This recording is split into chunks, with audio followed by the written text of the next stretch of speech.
Selamat pagi Bapak Ibu Saudara. Terima kasih untuk pagi hari ini kita bersyukur kita masih boleh ada di tempat ini. Sebab kita tahu kita tidak mengerti kapan dan waktunya Tuhan panggil saudara dan saya.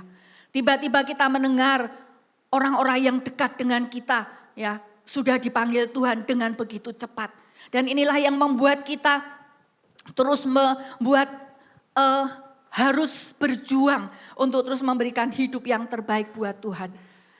Tanggal 13 tadi Kristi sudah mengatakan bahwa kita merayakan sekalipun di gereja kita tidak merayakannya. Tetapi kita tahu bahwa Tuhan kita yang pernah lahir ketika dia datang ke dunia pertama kali dia lahir itu untuk apa saudaraku? Dia datang untuk menyelamatkan, untuk membenarkan saudara dan saya. Supaya apa? Supaya kita dibenarkan dari kesalahan. Dan Tuhan yang sama itu juga Tuhan yang sudah bangkit. Dia sudah mati dan dia bangkit. Dia bangkit, dia menampakkan diri kepada beberapa murid-muridnya dan ke beberapa wanita-wanita. Saudaraku, dan dikatakan di situ kemudian dia naik ke surga. Untuk apa saudaraku dia naik ke surga? Ya, judul yang kita akan pelajari pada pagi hari ini kalau saudara baca itu menanti Yesus kembali. Yesus naik ke surga itu bukan untuk tinggal di surga selama-lamanya dan membiarkan saudara yang ada di sini sendiri. Tetapi tadi dikatakan bahwa ketika, coba kita mau baca saudaraku dalam Kisah Para Rasul pasalnya yang ke-1 ayat yang ke-9 sampai ayat yang ke-11. Tolong dibacakan. Kisah Para Rasul 1 ayat 9 sampai 11. Sesudah ia mengatakan demikian, terangkatlah ia disaksikan oleh mereka dan awan menutupnya dari pandangan mereka. Ketika mereka sedang menatap ke langit waktu ia naik itu, tiba-tiba berdirilah dua orang yang berpakaian putih dekat mereka dan berkata kepada mereka, "Hai orang Galilea, mengapakah kamu berdiri melihat ke langit? Yesus ini yang terangkat ke surga meninggalkan kamu, akan datang kembali dengan cara yang sama seperti kamu melihat dia naik ke surga." Amin. Kalau saudara perhatikan di dalam ayat yang ke-9, sesudah ia mengatakan demikian, apa yang dikatakannya? Tadi sudah dikatakan oleh Kristi bahwa dia akan naik ke surga tetapi dia akan memberikan Roh Kudusnya. Dalam ayat yang 9, kamu akan menerima kuasa kalau Roh Kudus itu turun ke atas kamu.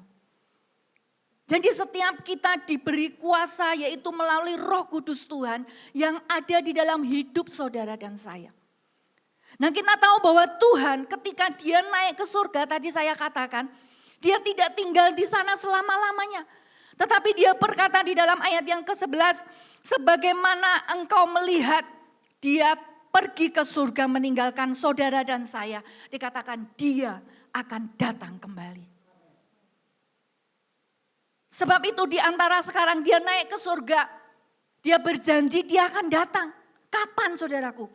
Inilah waktu-waktu di mana saudara dan saya ada di dalam waktu penantian. Kita sedang menantikan Yesus kita.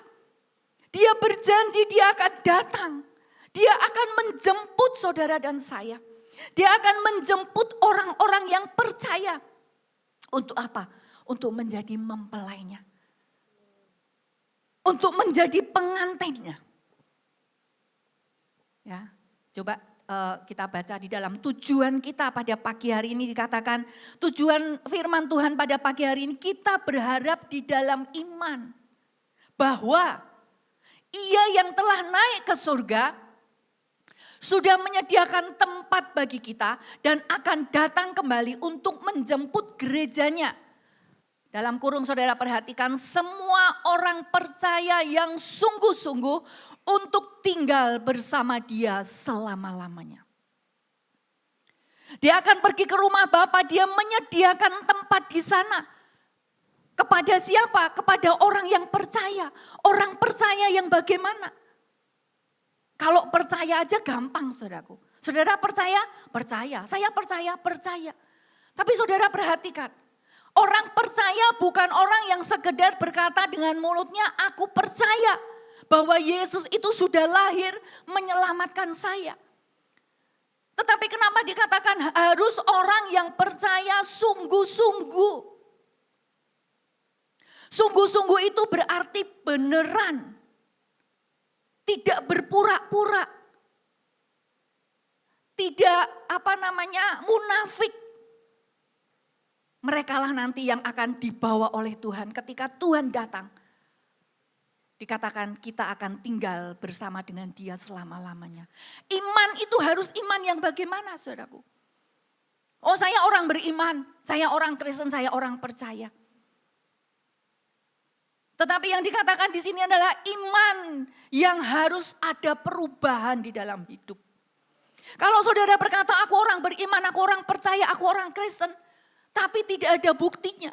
Saudara tidak pernah menampakkan itu dalam tindakan hidup kita sehari-hari. Saudara tetap menjadi suami yang tidak ada berubahnya. Menjadi istri, menjadi anak yang dari dulu belum Kristen sampai menjadi Kristen. Sampai tua jadi orang Kristen, tidak ada perubahan. Tetapi yang diminta oleh Tuhan adalah kita berharap dalam iman yang bertumbuh. Yang berubah. Iman yang melakukan tindakan. Sehingga saudara tidak pernah atau tidak perlu berkata-kata.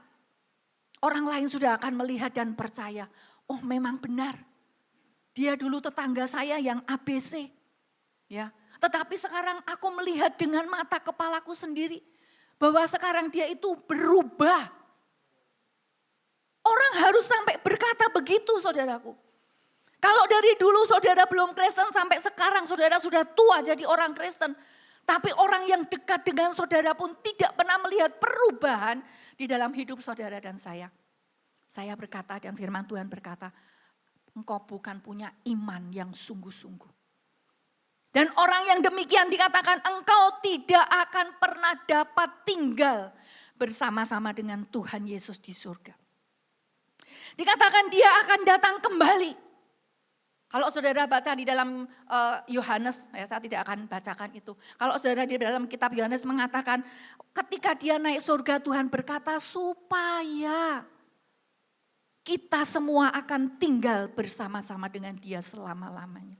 Kata supaya ini menunjukkan betapa Tuhan itu punya kerinduan untuk bisa bersama-sama dengan saudara dan saya. Tapi apakah kerinduan Tuhan itu tercapai atau tidak itu tergantung dari hidup saudara dan saya di masa-masa penantian itu. Untuk apa kita menanti Tuhan datang? Dalam poin yang pertama dikatakan tujuan kedatangan Tuhan Yesus kembali itu adalah untuk mengumpulkan orang-orang percaya di awan-awan. Matius pasal yang ke-24 ayat yang ke-29 sampai ayat yang ke-31. Matius 24 ayat 29 sampai 31. Segera sesudah siksaan pada masa itu matahari akan menjadi gelap dan bulan tidak bercahaya dan bintang-bintang akan berjatuhan dari langit dan kuasa-kuasa langit akan goncang. Pada waktu itu akan tampak tanda Anak Manusia di langit dan semua bangsa di bumi akan meratap. Dan mereka akan melihat Anak Manusia itu datang di atas awan-awan di langit dengan segala kekuasaan dan kemuliaannya. Dan ia akan menyuruh keluar malaikat-malaikatnya dengan meniup sangkakala yang dahsyat bunyinya. Dan mereka akan mengumpulkan orang-orang pilihannya dari keempat penjuru bumi. Dari ujung langit yang satu ke ujung langit yang lain. Amin. Segera sesudah siksaan yaitu masa kesusahan besar itu dikatakan matahari akan menjadi gelap, bulan tidak bercahaya. Ayat 30 pada waktu itu akan tampak tanda Anak Manusia di langit dan semua bangsa di bumi akan meratap. Dan mereka akan melihat Anak Manusia itu datang di awan-awan dengan segala kuasa dan kemuliaannya untuk membawa saudara dan saya. Tetapi saudaraku tadi dikatakan kita bisa mengalami hidup bersama Tuhan di awan-awan itu kalau kita hidup sungguh-sungguh. Sungguh-sungguh di dalam apa saudaraku? Ada syaratnya. Ya. Yang pertama dikatakan yang akan dibawa oleh Tuhan adalah orang yang sungguh-sungguh percaya kepada Tuhan yaitu ketika dia sudah lahir baru. Saudara dan saya sudah lahir baru ya? Sudah, karena kita sudah percaya Tuhan Yesus, kita sudah lahir baru. Lahir baru itu harus dikatakan dengan sungguh-sungguh. Lahir baru itu adalah kita, manusia lama kita, tabiat lama kita sudah tidak ada lagi. Tetapi sekarang kita sudah menjadi manusia baru yang dibaharui dikatakan dalam roh dan pikiranmu. Kita dulu sebelum lahir baru kita menjadi orang-orang dunia. Hidup kita penuh dengan kerusakan, ikut arusnya orang dunia, ikut caranya orang dunia. Ya, semuanya kita lakukan. Kita enggak ngerti. Tetapi sekarang ketika kita sudah lahir baru dikatakan, engkau harus berpindah. Cara hidup saudara harus berubah. Kalau saudara dulu hidup terus dalam perzinahan, ketika sekarang saudara sudah lahir baru, saudara berkata aku lahir baru. Tetapi saudara tetap hidup dalam perzinahan, saudara tetap hidup dalam percabulan. Pikiran saudara waktu saudara sendiri tetap cabul, saudara tetap nonton bacaan-bacaan porno, engkau tidak pernah berubah. Sekalipun tidak ada yang melihat. Tetapi saudara bukan manusia baru. Manusia baru adalah orang yang mengalami pembaharuan di dalam hidupnya. Harus berubah total. Baru dialah yang dikatakan yang akan dibawa oleh Tuhan menuju ke awan-awan. Kita harus izinkan Tuhan untuk terus menyelidiki hati kita setiap hari. Jangan saudara merasa aku sudah percaya Tuhan. Aku sudah merasa benar, nanti kita akan melihat. Di dalam poin yang kedua dikatakan, orang yang akan dikumpulkan bersama-sama dengan Tuhan di awan-awan. Yang kedua adalah orang yang hidup dalam kebenaran dan kekudusan. Saudara dan saya sudah menjadi orang benar. Tetapi seringkali dalam tindakan kita, di dalam cara hidup kita, ya, kita seringkali memakai kebetulan. Kebenaran itu bukan kebetulan, kebenaran itu bukan kebaikan. Benar itu ya benar. Tapi seringkali dalam tindakan kita sudah merasa benar kalau orang sudah ngomong, oh kamu baik. Ya. Oh, apik kamu begitu. Saudaraku, mari kita mau belajar bersama-sama. Jangan kita bangga ketika orang berkata engkau apik, engkau baik. Tetapi kita belum tentu benar di hadapan Tuhan. Karena banyak orang akan berkata, oh perbuatanmu itu baik. Toh aku tidak merugikan orang lain. Aku tidak menyusahkan orang lain. Aku semuanya mengadakan untuk diriku sendiri dengan cara kerjaku. Dengan apa yang aku miliki. Pikiran kita itu harus berubah, saudaraku. Kita sekarang harus hidup dan berjalan di dalam kebenaran. Firman Tuhan berkata dulu kita adalah orang yang berdosa.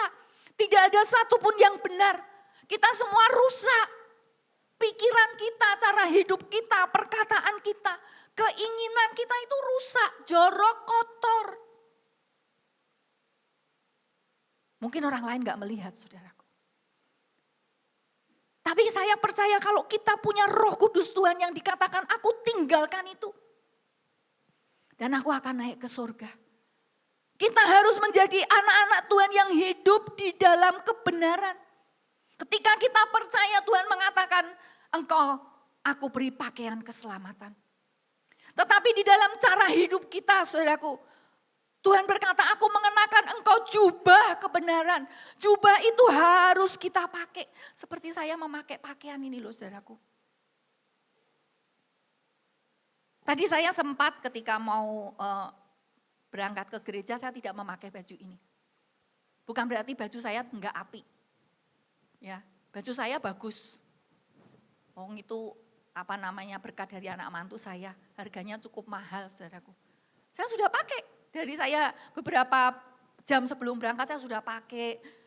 Tapi tiba-tiba saya merasa, kok rasanya saya kurang pantas ya pakai ini. Padahal sopan, saudaraku.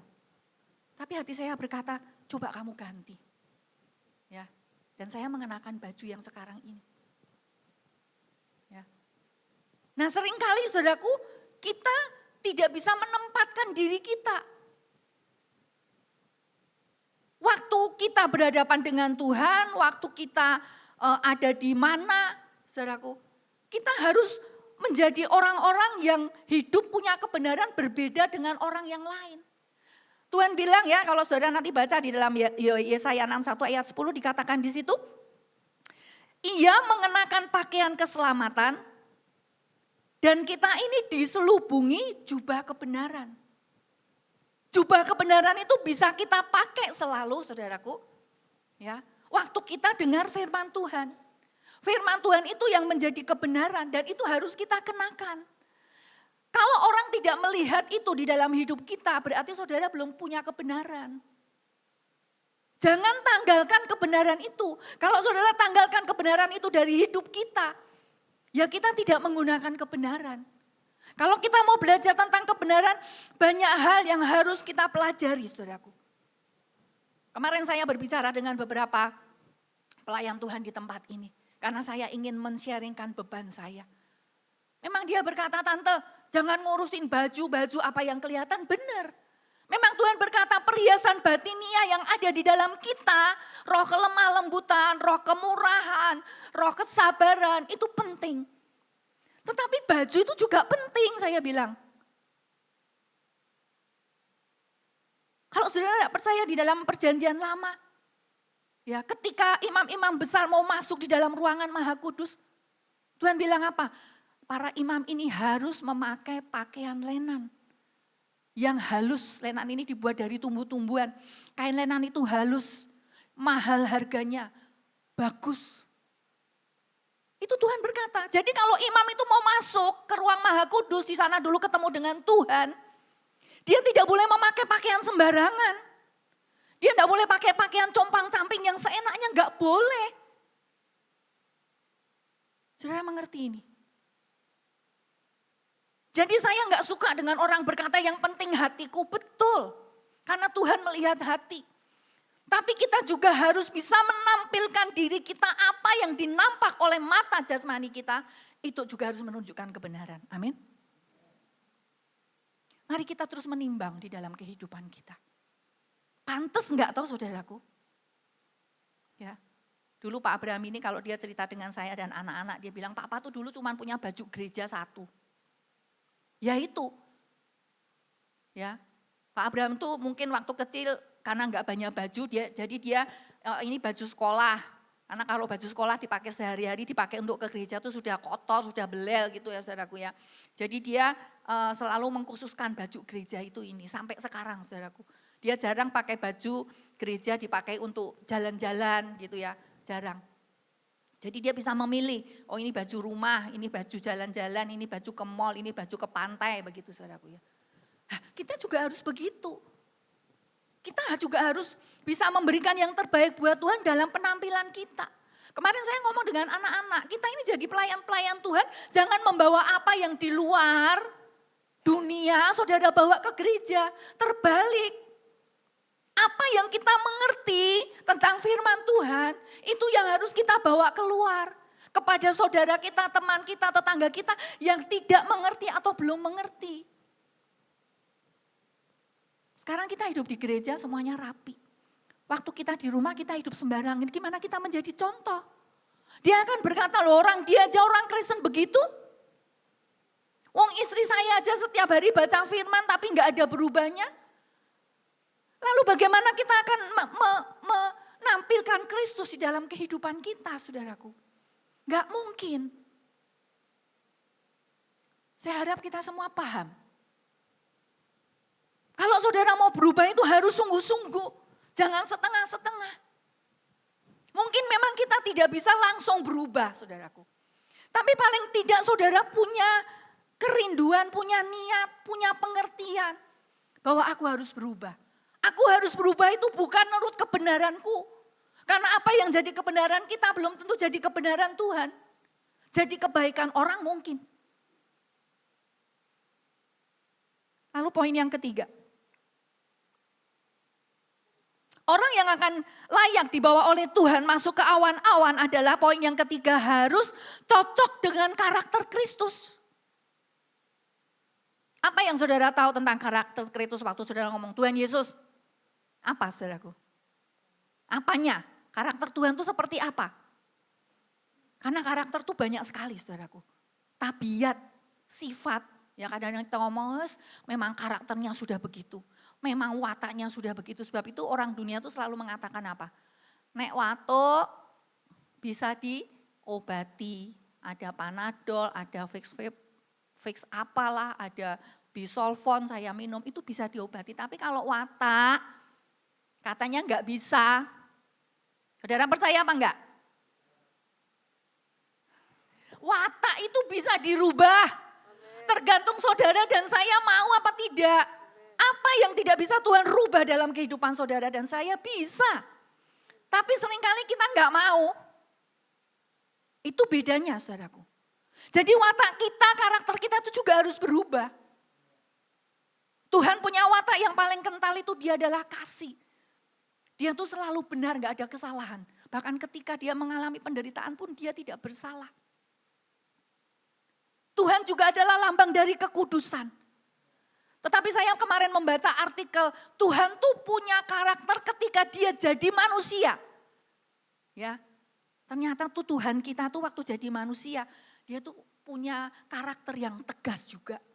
Dia punya karakter yang berani, saya catat ya saudaraku. Dia punya karakter yang tidak butuh ketenaran. Karena memang Bapa itu membuat dia tenar sendiri. Jadi saudara dan saya juga harus belajar. Sehebat apapun kita, mari. Memang itu di dalam hati saudara, karena itu adalah satu sifat kesombongan. Nah sebab itu mari kita mau setiap hari datang kepada Tuhan. Apa toh Tuhan yang kurang? Orang lain sudah bilang aku apik. Tapi apakah begitu di hadapan Tuhan? Kita harus punya waktu untuk membawa diri kita supaya Tuhan itu mengubah kita. Tuhan kita juga bukan Tuhan yang hidup foya-foya sekalipun dia kaya. Tapi dia mau hidup sederhana.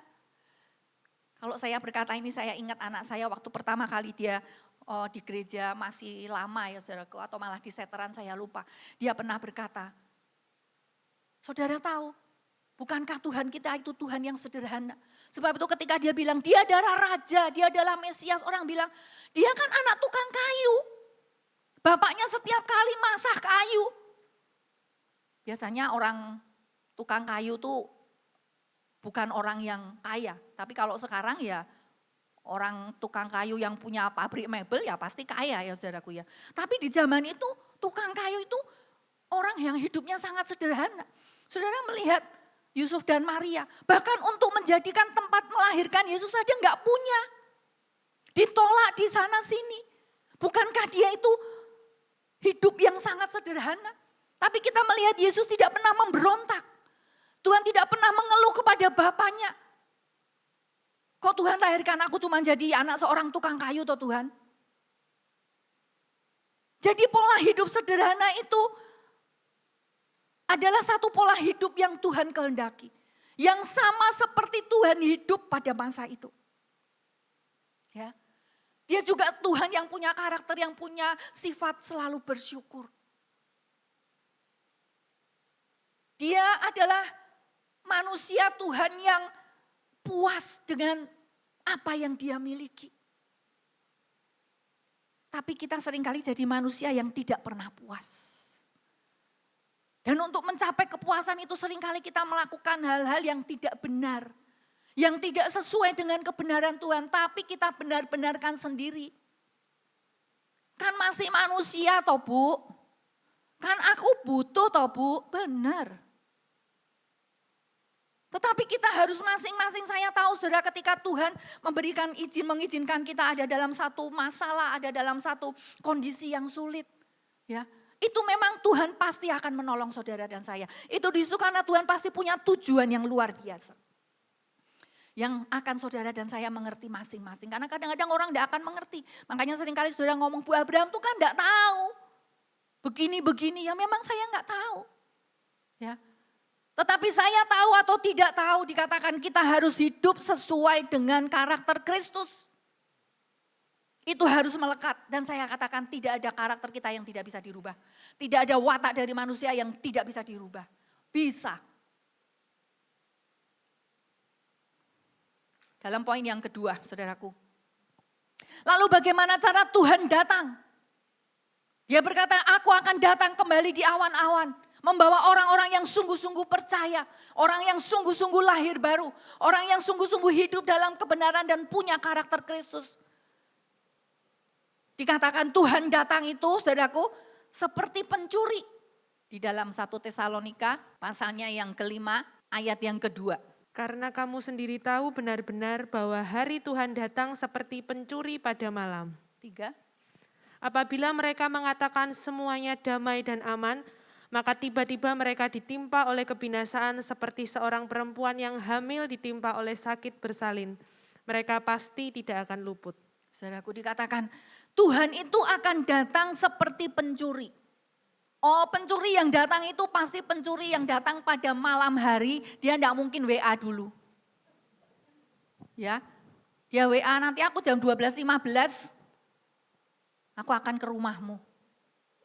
Enggak mungkin kan? Dia akan datang dengan rahasia. Dia bahkan jangan sampai orang satu pun tahu. Pencuri tidak akan datang ketika rumah itu banyak orang. Waktu saya ngomong begini, Tuhan, sekarang banyak pencuri dan perampok di siang hari bolong. Saya bertanya dalam hati saya. Ya, lah Tuhan datang pada waktu malam hari, pada waktu gelap. Terus bagaimana? Ternyata siang hari pun pencuri bisa datang. Lalu saya mendapatkan pengertian. Ya pencuri datang pada waktu siang hari karena apa? Rumahnya enggak ada yang jaga. Ya. Jadi Tuhan berkata hati kita adalah baitnya Allah. Harus diisi oleh Roh Allah. Yang berkuasa di dalam hidup kita itu harus Tuhan. Kalau saudara membuat Tuhan keluar dari hati kita, terus Tuhan gak usah ada di hatiku lah. Kalau Tuhan ada di hatiku tuh bikin aku susah. Begini gak boleh, begitu dosa, begitu salah. Pada saat hati kita kosong, pencuri datang.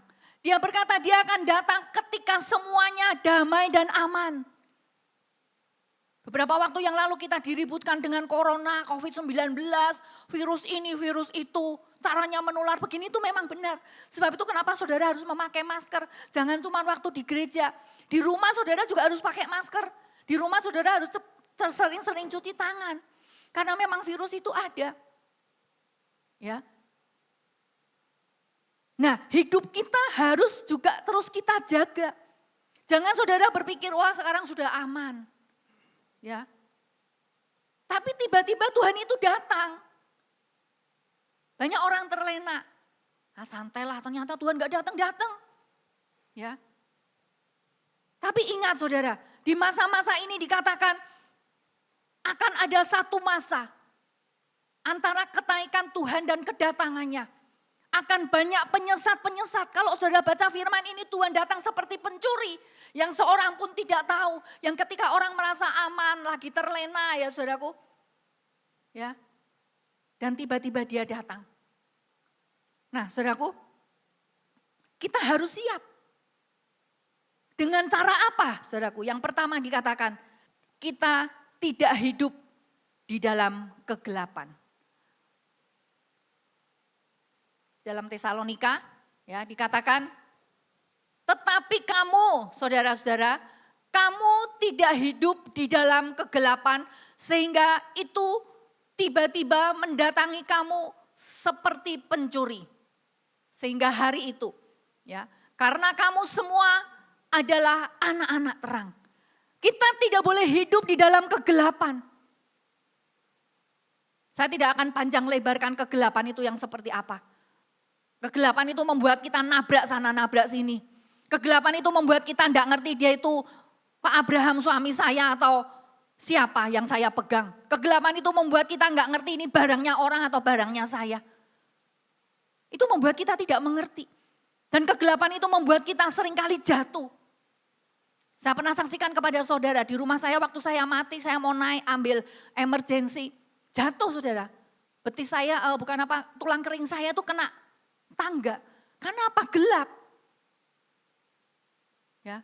Dan kita sudah sering kali mengerti. Mau istri gelap, mau uang gelap itu sudah berkali-kali. Tapi kalau kita masih hidup di dalamnya ya kebangetan. Ya. Dan dikatakan kita adalah orang-orang terang. Kita adalah orang-orang yang hidup di dalam terang. Ketika terang itu ada dikatakan saudaraku, ya, di situ berarti kita, dalam Yohanes dikatakan kalau engkau hidup di dalam terang, itu berarti engkau bisa mengasihi orang. Nah, kita mau belajar saudaraku.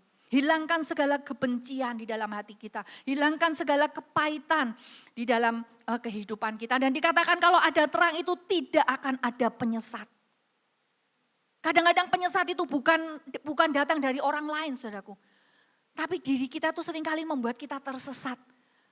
Keinginan-keinginan kita tuh seringkali membuat kita tuh melenceng dari kebenaran firman Tuhan. Bukankah begitu? Tahu-tahu kita sadar, oh aku sudah salah. Lalu yang kedua saudaraku, yang ketiga dikatakan jangan tidur. Apa yang terjadi kalau saudara tidur? Kadang-kadang orang kalau tidurnya seperti orang Jawa bilang kayak kebo, mau ada bom meledak gak bangun saudaraku. Ya kan? Ketika orang tidur tuh kadang-kadang dia gak sadar. Ketika dia sedang tidur tuh artinya apa? Orang tidur tuh identik dengan malas. Kalau saudara banyak tidur berarti saudara malas. Seringkali kita juga nggak sadar kita menjadi malas rohani. Ya, kita sudah merasa aku nyaman begini. Ya, jadi ketika ada goncangan, saudaraku, saudara nggak tahan. Ya, pada waktu tidur juga seringkali kita nggak sadar, kita nggak ngerasa apa-apa. Kadang-kadang dikitik-kitik ya nggak rasa apa-apa, saudaraku. Kadang kita tidur. Waktu firman Tuhan disampaikan ya saudara nggak rasa. Lah rohani saudara tidur. Udah disampaikan setiap minggu teriak, saya heran. Setiap minggu dengar firman Tuhan terus kemana ya firman Tuhannya ya? Kok perbuatannya masih begitu terus? Tiba-tiba saya dengar, Bu bapak ini begini. Bu anak muda ini begini tante. Pusing saudaraku saya sampai. Saya belum selesaikan yang satu sudah muncul yang satu. Kemana setiap firman yang kita dengar? Jangan-jangan saudara tuh tidur terus. Rohani saudara ya ada di sini tubuh saudara. Tetapi roh kita tidur. Nyaman aja lah dengar firman Tuhan sama ada di AC gitu ya saudaraku ya. Kipas-kipas saudaraku. Hati-hati saudaraku. Kalau setiap kali kita dengar firman Tuhan dan roh kita tidak pernah merasa apa-apa. Nah itu bukan buat aku. Itu buat tetangga di sebelahku. Ya, itu buat itu loh ibu yang duduk di sana, bapak yang di situ. Kita harus belajar menerima firman Tuhan, kita harus sadar dikatakan ya. Berjaga-jaga dan sadar. Orang yang berjaga-jaga itu ya tidak tidur. Orang yang sadar itu ya berarti terasa. Kalau firman Tuhan disampaikan, kalau saudara kena jangan ngomel. Oh Bu Abraham itu nyindir aku. Nanti kalau Pak Abraham, oh berarti Pak Abraham itu diceritain sama Bu Abraham. Terus di ngomongin di khotbah di depan jemaat. Tidak saudaraku. Jadi ingat mulai hari ini. Ketika firman itu disampaikan dan saudara masih terasa. Kok itu aku banget ya. Itu berarti kita sadar. Karena kalau kita tidak sadar kita tidak pernah merasa. Udah di apa ya saudaraku ya dinasehatin sampai yang nasehatin capek. Ya enggak terasa apa-apa. Dan susahnya juga tidak terjadi perubahan apa-apa. Ya. Jadi mari kita menjadi orang-orang Kristen yang terus hidup di dalam terang. Jangan biarkan roh kita itu tidur saudaraku. Harus berjaga-jaga, senantiasa dikatakan engkau harus memperhatikan pakaianmu. Kembali lagi kok pakaian lagi. Ya, tadi sudah saya jelaskan dengan panjang lebar. Kita harus siap sedia karena kita tidak tahu kapan dan waktunya Tuhan kita akan datang.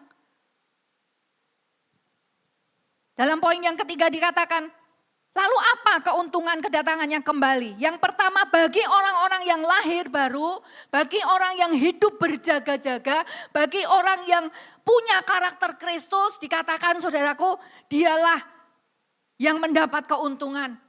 Dialah yang akan bersama dengan Tuhan. Dikatakan apa? Kita akan menerima upah. yang Tuhan sediakan buat saudara dan saya. Sebab itu kita perhatikan sungguh-sungguh pakaian hidup kita. Kita harus bisa memiliki tingkah laku yang baik. Kita harus memiliki karakter yang baik. Dan itu harus minta supaya Roh Kudus Tuhan itu mengubah saudara dan saya dari hari ke hari. Oh, hari ini aku sudah sabar, oke. Apalagi yang masih kurang dalam hati saya. Kamu kalau ngomong itu nyelekit. Orang Semarang bilang nyelekit.